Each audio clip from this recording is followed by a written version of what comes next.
बहुत समय पहले की बात है। एक घने जंगल में गजराज नाम का एक समझदार और ताकतवर हाथी रहता था।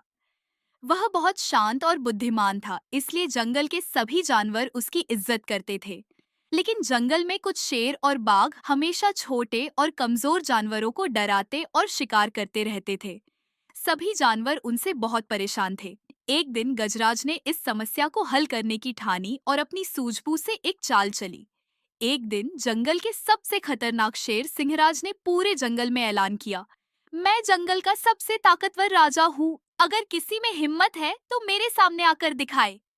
यह सुनकर सभी जानवर डर गए, लेकिन गजराज मुस्कुराया और बोला, अगर तुम सच में सबसे ताकतवर हो तो क्या तुम मेरे साथ एक चुनौती स्वीकार कर सकते हो?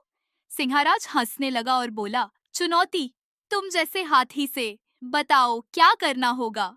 गजराज ने शेर को नदी के पास ले जाकर कहा, अगर तुम सच में सबसे ताकतवर हो तो अपने जैसे ही एक और शेर से लड़कर दिखाओ। सिंहराज हैरान हुआ, कौन शेर? यहाँ तो कोई और शेर नहीं है। गजराज ने उसे नदी में झांकने को कहा। जैसे ही शेर ने पानी में देखा, उसे अपनी ही परछाई नजर आई।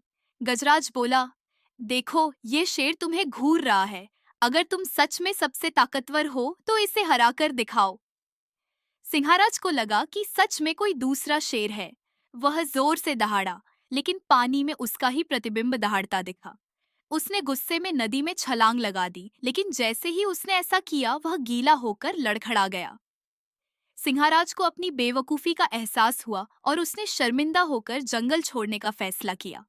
गजराज की सूझबूझ से जंगल के सभी छोटे और कमजोर जानवर अब सुरक्षित महसूस करने लगे।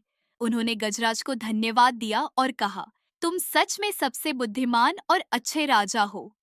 इस कहानी से हमें यह सीख मिलती है कि शक्ति से ज्यादा बुद्धिमानी महत्वपूर्ण होती है। सिर्फ ताकत से नहीं, बल्कि दिमाग से भी मुश्किलों का हल निकाला जा सकता है।